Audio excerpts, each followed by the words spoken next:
This is All India Radio. In the program Spotlight, now we bring you a discussion on ensuring free and fair assembly elections. The participants are Akshay Raut, former Director General of Election Commission of India, and Ashwini Srivastav, journalist. Elections are going on in West Bengal. Elections are scheduled to be held in 8 phases. Of these, 4 have already happened, and elections to 4 crucial phases are yet to happen. In this scenario, authorities face one difficult task, that is of ensuring free and fair election. Raut sir, what are some of the challenges that administration faces in ensuring free and fair conduct of assembly polls? The question is especially reference to West Bengal and in general also.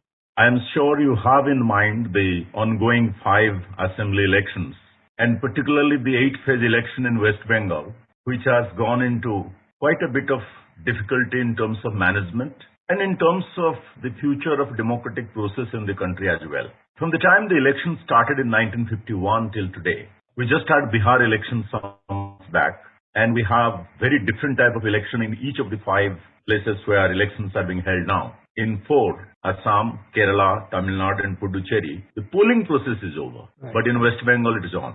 Everywhere the management challenge is very different. It was different in earlier elections. It was different in the national election 2019, and this time also it's very different. To give you a quick example, perhaps the political combativeness which results in certain amount of avoidable violence and sometimes very harsh physical violence, definitely a lot of verbal violence which is happening in West Bengal is typical. The West Bengal election always had a bit of a violent past, but this time it's also playing out even worse. In Tamil Nadu, where the polling has just been over, of course the counting is in all the places on 2nd of May, the money power was the problem. Then we had the issues of identity and ethnic issues, stripes in parts of the state or sometime in the whole state. Even in earlier elections, sometime we have left-wing extremism as a problem. Sometime we have cyclone and storm and natural disasters as a problem. And this time for last about 1 year and plus, the COVID pandemic has been an overarching problem. So these problems are different, but the Election Commission of India, which is rated as one of the best in the world of its type, keeps trying to innovate itself and to come out with interventions which will suit a particular general election or even by-election. That's what is happening. But it is a bit disappointing the way matters have gone in the state of West Bengal at least. You see, we have something which is a Bible for the election practices in India at least, a very unique document called Model Code of Conduct. Please allow me to quote a little bit. No party or candidate shall include in any activity which may aggravate existing differences or create mutual hatred or cause tension between different castes and communities, religious or linguistic. Even there is a conclusive line, there shall be no appeal to caste or communal feelings for securing votes. But look at the elections as they have happened, the campaign over the last several weeks and now even more. We have all types of direct or indirect sectarian appeals, reference to religious institutions, symbolism, sentiments, and in fact it raising the temperature unnecessarily many times. The Model Code of Conduct coming under stress. The Election Commission of India as a management body trying to look left, look right, look up and down and trying to its level best to secure what is called a level playing ground and not allow things to go out of hand. We had the unfortunate situation in Kuch Bihar in the phase 4 polling yesterday, in which we had certain deaths, loss of life. So things should not be allowed to go to that level. That is not the essence of Indian democracy. Who should be blamed for this sort of lawlessness or mismanagement in ensuring free and fair election? Is it the political parties alone or their members, activists, or somewhere you see that people are also at the fault who may be unaware of certain guidelines that might be existing? Who need to be blamed? It's a stakeholding in democracy, and every stakeholder doing its own bit, their own responsibility well. That makes us strong as a democracy. Election Commission of India, despite the huge powers it has been given under the Constitution, under the Article 324 for the superintendence, control and direction of elections, cannot do it all by itself. The political parties are high stakeholders in power. They are in ruling the state, ruling the federal structure, ruling at many other levels, and they're very powerful stakeholders. It is their own responsibility, own responsible conduct that will decide the future of democracy. I just wanted to do a quick intervention. Do they somewhere lack in fulfilling their own responsibility? Definitely, it looks like that at least.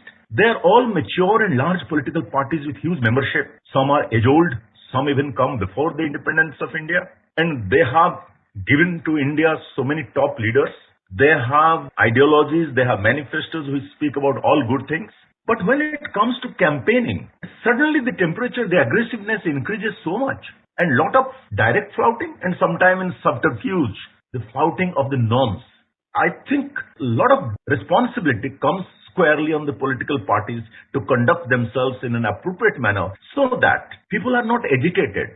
I would like to know, when people and political parties know that there exist guidelines which need to be abided by them, why there is certain lackadaisical approach on their part, and why can't administration act swiftly and sternly against this flouting of norms by them? Why can't we still act against them? Let there be a stiff punishment so that these activities stop?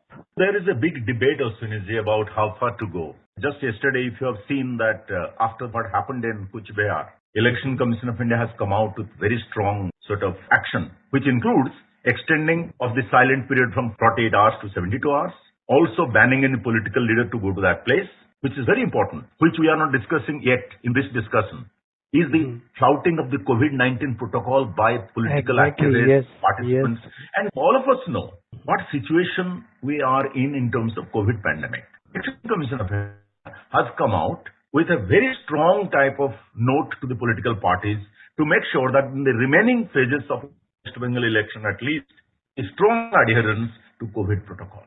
Raut sir, why not some action to deter them, to ensure that COVID-19 protocols are strictly followed? See, in Bihar, the Election Commission's endorsement, the Election Commission's guidelines for COVID was created after national, international, regional consultations. And lot of absolutely well thought out administrative measures were put in place in consultation with the health and disaster management authorities. And it worked very nicely in those very difficult time call us, and it worked out very well. Commission came out as what is called Bihar model of elections to COVID-19. And now suddenly we have a surge. The guidelines, let me tell you, the guidelines were reinforced this time. And all the action which is taken to any super spread was taken by the commission. Let us confine ourselves. So in the polling station, in the polling process, in logistics, nothing is wrong today.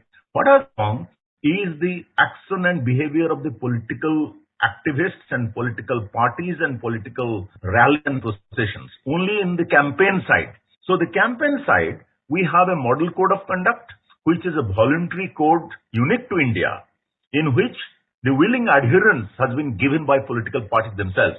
It is not a rule book.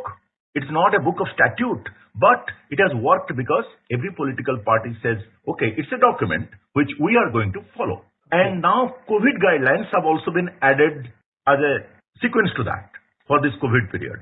And finally, all said and done, political parties, Ashwiniji, are not school kids. I mean, very mature. I mean, they're running the state. They're running the government in many places in their own ways. We expect some responsibility. It's not that Election Commission is not acting or cannot act.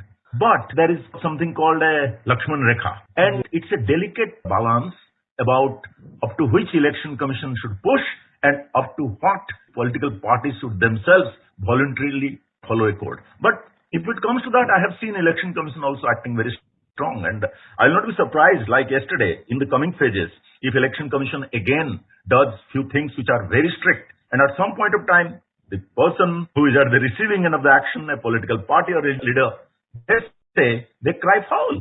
Actually, anyone who is taken to task by the exercise of the rule and judgment by the Election Commission of India, they start crying foul.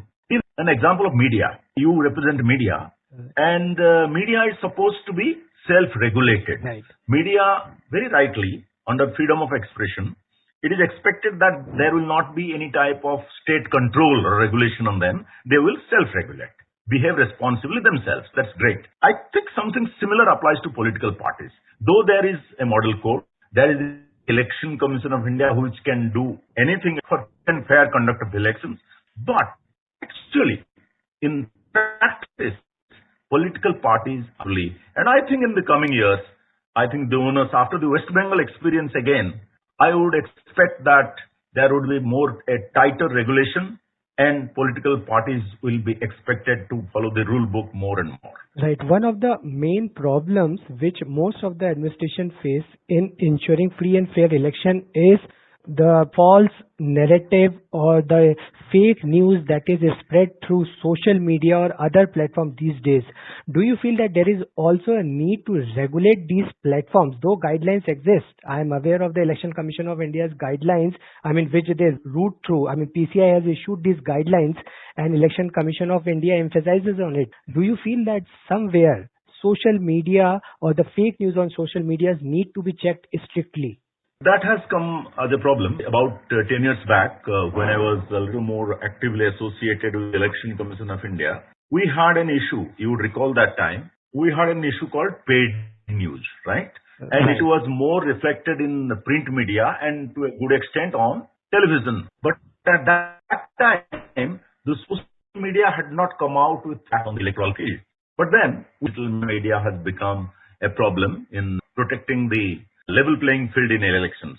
But as you can see, in the present series of 5 elections, that has not come out as one of the major problems. It has been reasonably well handled in terms of their coming and giving their own, surrendering some of their own sovereignty, if you call it, and subjecting themselves to Election Commission's Code of Conduct, declared all digital media groups that they will behave in such a manner during the election period. And in the meantime, we all have seen that overall, at the government level and national level, there is an uprising to cases of bad behavior on social media or difficulties which come out of the independence or recklessness of social media. So that is already being regulated by certain rules which have come up in between. And Election Commission will, I think, in the future days, will also take advantage. Very good news is that is a difficulty which is reasonably handled by this time. I would like to recall one very important, just one sentence of the first President of Indian Republic, Dr. Rajendra Prasad. Just before the 1951-52, the first election, and if I recall correctly, then on the eve of the Independence Day in 51, President Dr. Rajendra Prasad just told the Indian electorate, which was going to vote for the first time, you have the power of gods. And I quote, you have the power of gods. And let me hope you would use it like God. What a powerful statement when India, compared to any other country, in lock, stock, barrel in one go handed over universal suffrage to its population, most of whom were poor and illiterate. But at that time, the president of the newborn republic said that this is a power of God and you should exercise it like God. So, come whatever comes on social media, come whatever comes in all this type of wrangling of very negative speeches and call for action by political leaders. They are desperate if there is some desperation of combativeness. So these are all. But the voter should remember that he has the power of God and he should exercise by applying what? Just now we discussed the voters' pledge. So keeping the voters' pledge in mind, the pledge, and he should exercise the power like a God by fearlessly and without being influenced by considerations of religion, race, caste, community, language, or an inducement. Thank you so much for talking to us, Raut sir, and we hope that political parties, people, and every stakeholder remember Lakshman Rekha that you have pointed out in our discussion and follow to all the guidelines, especially the COVID-19 protocols while campaigning in poll-bound states, not only now, but in future election too. Thank you so much for talking to us. Thank you very much. You were listening to a discussion on ensuring free and fair assembly elections. The participants were Akshay Raut, former Director General of Election Commission of India, and Ashwini Srivastav, journalist. This program was produced and presented by the News Services Division of All India Radio. You can listen to it on our mobile app News on AIR. This program is also available on our website newsonair.com. You may email your opinion about this program at airnsttalks@gmail.com.